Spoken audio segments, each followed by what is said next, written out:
اللهم صل على محمد وعلى آل محمد كما صليت على إبراهيم وعلى آل إبراهيم إنك حميد مجيد. اللهم بارك على محمد وعلى آل محمد كما باركت على إبراهيم وعلى آل إبراهيم إنك حميد مجيد.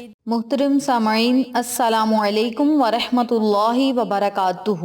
امید کرتی ہوں آپ جہاں بھی ہوں گے اللہ کے فضل و کرم سے خیر و عافیت سے ہوں گے، اور دعا گو ہوں کہ اللہ پاک آپ کو ہمیشہ صحت و سلامتی کے ساتھ پیار و محبت والی، خوشیوں والی، اتفاق اور اتحاد والی زندگی عطا فرمائے، آپ کو کبھی کسی کا محتاج نہ بنائے، آمین۔ سامعین، آج میں آپ کی خدمت میں ایک ایسا عمل لے کر حاضر ہوئی ہوں، ایک ایسا وظیفہ لے کر حاضر ہوئی ہوں جس کی برکت سے انشاءاللہ بفضل خدا اللہ رب العزت آپ کی دعاؤں اور صداؤں کو سنے گا، اور آپ رب کریم سے جو بھی مانگیں گے انشاءاللہ آپ کو عطا کیا جائے گا۔ یہ بہت ہی مقدس اور بابرکت الفاظ ہیں جن کی برکت سے اللہ رب العزت آپ کے دل کی مرادوں کو پورا فرمائے گا، اور آپ رب کریم سے جو بھی کامیابی مانگیں گے یا جو بھی حاجت کو پورا کروانے کے لیے التجائیں کریں گے تو اللہ کریم آپ کی ہر دعا کو قبول شرفیت کا اعزاز بھی عطا فرمائے گا۔ میری پیاری بہنوں اور میرے پیارے بھائیوں، یہ کلمات حضرت علی علیہ السلام نے نبی کریم صلی اللہ علیہ وآلہ وسلم سے سیکھے تھے۔ اگر آپ ان کلمات کو پڑھیں گے تو انشاءاللہ رب کریم اپنے محبوب محمد مصطفیٰ صلی اللہ علیہ وآلہ وسلم کے صدقے ہماری دل کی مرادوں کو بھی پورا فرمائے گا اور حاجات کو بھی ضرور پورا فرمائے گا۔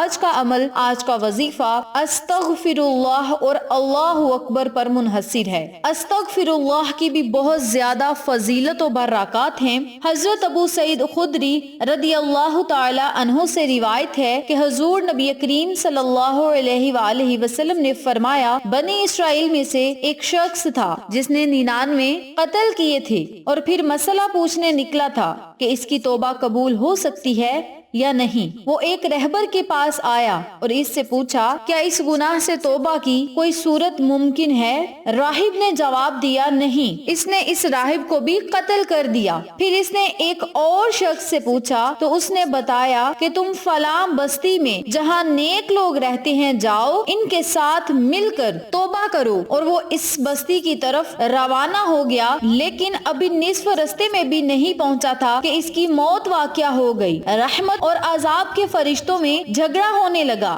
کہ کون اس کی روح لے کر جائے گا۔ پس اللہ تعالیٰ نے اس بستی کو جہاں وہ توبہ کرنے کے لیے جا رہا تھا حکم دیا کہ اس نعیش کے قریب ہو جائے، اور دوسری بستی کو جہاں سے نکلا تھا حکم دیا کہ اس کی نعیش سے دور ہو جاؤ۔ پھر اللہ تعالیٰ نے فرشتوں سے فرمایا، اب دونوں کا فیصلہ دیکھو، جس طرف کا فاصلہ کم ہوا اسے اس بستی کے رہنے والوں کے حساب میں ڈال دو۔ جب فیصلہ نہ پایا گیا تو اس بستی کو جہاں وہ توبہ کرنے جا رہا تھا ایک بلشت نعیش سے زیادہ قریب پایا اور اس کی مغفرت کر دی گئی۔ صرف اسی نیت پر اللہ تعالیٰ نے اس کی بخشش کر دی کہ وہ توبہ کرنے والوں کے پاس جا رہا تھا، توبہ کی نیت سے اپنے گھر سے نکلا تھا اور رستے میں اس کی موت واقع ہو گئی تو اللہ تعالیٰ نے اسے بخش دیا۔ صرف اس کی نیت دیکھ کر گناہوں کو نہیں دیکھا، اس کی خطاؤں کو نہیں دیکھا کہ اس نے ساری زندگی کتنے گناہ کیے ہیں، کتنے قتل کیے ہیں، یہ نہیں دیکھا۔ اللہ کی رحمت بڑی وسیع ہے، اللہ کی رحمت بڑی کشادہ ہے۔ اللہ رب العزت نے اس کی نیت کو دیکھا، اس کے دل کی نیت کو دیکھا کہ وہ توبہ کے لیے جا رہا ہے، اور توبہ کی بھی نہیں، بس ابھی نیت ہی کی تھی کہ رستے میں وفات پا گیا تو اللہ تعالیٰ نے اسے بخش دیا۔ تو میری پیاری بہنوں اور میرے پیارے بھائیوں، اللہ رب العزت تو بہانے ڈھونڈتا ہے کہ کب میرا بندہ میری طرف متوجہ ہو، میری طرف آئے، اپنے گناہوں کی معافی طلب کرے اور میں اسے بخش دوں۔ تو آپ سب سے گزارش ہے کہ آپ کو آج میں جو عمل بتاؤں گی، جو وظیفہ بتاؤں گی، انتہائی آسان یہ عمل ہے۔ اگر آپ اس عمل کو، اس وظیفے کو یقین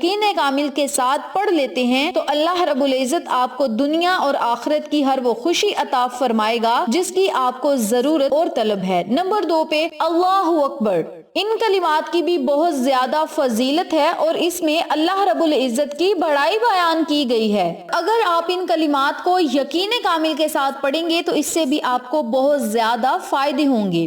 ابو بکر محمد بن ابراہیم کلابازی نے بحر فوائد میں یہ واقعہ بیان کیا ہے کہ ابو کلبہ کہتے ہیں کہ میرا ایک بھتیجا تھا، وہ بہت شراب پینے کا عادی تھا۔ وہ بیمار ہوا تو اس نے مجھے ملاقات کے لیے پیغام بھیجا۔ میں اس کے گھر پہنچا تو کیا دیکھتا ہوں کہ 2 کالے رنگ کے فرشتے اس کے پاس بیٹھے ہیں۔ میں نے کہا ان للہ، میرا بھتیجا ہلاک ہو گیا۔ اتنے میں گھر کے روشن دان سے 2 سفید فرشتوں نے اندر جھانکا۔ ایک نے دوسرے سے کہا نیچے اترو اور اس نوجوان کے پاس جاؤ۔ جب وہ نیچے آیا تو دونوں کالے فرشتے وہاں سے چلے گئے۔ اس سفید فام فرشتے نے آ کر نوجوان کے منہ، پیٹ اور پاؤں کو سونگا اور اپنے ساتھی سے جا کر کہا کہ میں نے اس کا منہ سونگا لیکن اس میں قرآن پاک پڑھنے اور ذکر الہی کی خوشبو نہیں پائی۔ پیٹ سونگا مگر اس میں روزوں کی خوشبو نہیں پائی۔ قدموں کو سونگا اور اس میں نماز پڑھنے کی خوشبو نہیں پائی۔ اس کے ساتھی فرشتے نے اس سے کہا تجھ پر افسوس ہے، تو کیسی تعجب کی بات کرتا ہے کہ یہ شخص تو امت محمدیہ کا ایک فرد ہے اور ان خصلتوں میں سے ایک بھی اس میں نہیں۔ تو دوبارہ اس کے پاس جا اور غور سے جائزہ لے۔ وہ فرشتہ دوبارہ اس نوجوان کے پاس آیا اور اس نے پھر اس کے منہ، پیٹ اور قدموں کو سونگ کر دیکھا اور کہا میں نے اس کے منہ کو سونگا اور ان میں نماز کی خوشبو نہ پائی۔ یہ سن کر دوسرا فرشتہ کہنے لگا انا للہ و انا الیہ راجعون، تعجب ہے کہ تم کیسی بات کرتے ہو، یہ شخص امت محمدیہ کا فرد ہو اور اس میں کوئی ایک نیکی، ایک بھلائی کی بات نہ ہو، یہ کیسے ممکن ہے؟ بس تم اوپر چڑھو، میں خود اتر کر چیک کرتا ہوں۔ چنانچہ اس دوسرے فرشتے نے آ کر اس کے منہ کو، پھر پیٹ اور قدموں کو سونگا مگر اس میں قرآن پڑھنے اور نماز روزے کی خوشبو نہ پائی، تو پھر دوبارہ اس کو سونگا، یعنی دوبارہ اس کو سونگنا شروع کیا اور اس شرابی کی زبان کا کنارہ نکال کر اس کو سونگا تو بے ساختہ کہا اللہ اکبر۔ میں نے دیکھا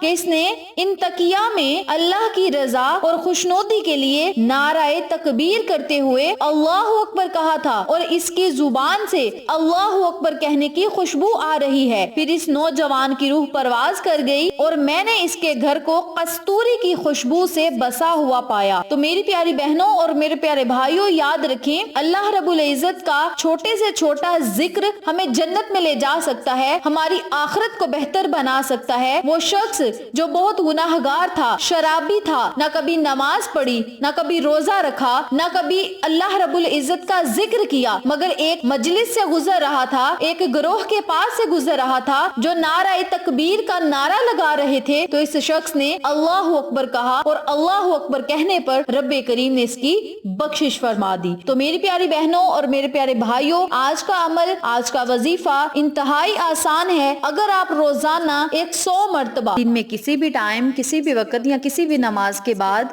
100 مرتبہ استغفر اللہ استغفر اللہ استغفر اللہ کا ورد کرنا ہے، اور جب آپ 100 مرتبہ استغفر اللہ استغفر اللہ استغفر اللہ پڑھ لیں تو پھر آپ نے 100 مرتبہ ہی اللہ اکبر اللہ اکبر اللہ اکبر کا ورد کرنا ہے، اور جب آپ یہ دونوں تسبیحات پڑھ لیں تو پھر آپ نے اللہ رب العزت سے خصوصی دعائیں کرنی ہیں، رو رو کر، گڑ گڑا کر، نہایت عاجزی انکساری سے آپ نے رب کریم سے دعائیں کرنی ہیں، اپنے مقصد کے لیے، کامیابی کے لیے، دعاؤں کی قبولیت کے لیے، اور اپنی گناہوں کی معافی طلب کریں اللہ رب العزت سے۔ ان کلمات کو پڑھ کے انشاءاللہ رب کریم بہت بخشنے والا غفور الرحیم ہے۔ اس کے علاوہ اگر آپ پنجگانہ نماز کی پابندی کریں گے اس وظیفے کے ساتھ ساتھ تو سونے پہ سہاگا ہے۔ ہر فرض نماز کے بعد اسی جگہ بیٹھ کر 3 مرتبہ استغفر اللہ استغفر اللہ استغفر اللہ کا ورد کریں، اور 3 مرتبہ ہی اللہ اکبر اللہ اکبر اللہ اکبر کا ورد کریں، اور پھر آپ نے جو بھی کلمات پڑھنے ہیں ان کلمات کو پڑھیں۔ ویسے کوشش کیا کریں کہ ہر فرض نماز کے بعد 3 مرتبہ ان کلمات کو ضرور پڑھ لیا کریں، کیونکہ آقا علیہ الصلوۃ والسلام کا یہ معمول تھا کہ جب بھی کوئی فرض نماز ادا کرتے اسی جگہ بیٹھ کر استغفر اللہ اور اللہ اکبر کا ورد ضرور کیا کرتے تھے۔ تو آپ بھی ان کلمات کو ضرور پڑھیں، ان تسبیحات کو پڑھیں، اپنے مالک حقیقی کی طرف رجوع کریں، اللہ کو منائیں اور اپنے مقدر کو چمکتا ہوا خود اپنی آنکھوں سے دیکھیں۔ انشاءاللہ پھر کسی نئے وظیفے یا اچھی معلومات کے ساتھ آپ کی خدمت میں حاضر ہوں گے، تب تک کے لیے اجازت دیں۔ السلام علیکم ورحمۃ اللہ وبرکاتہ۔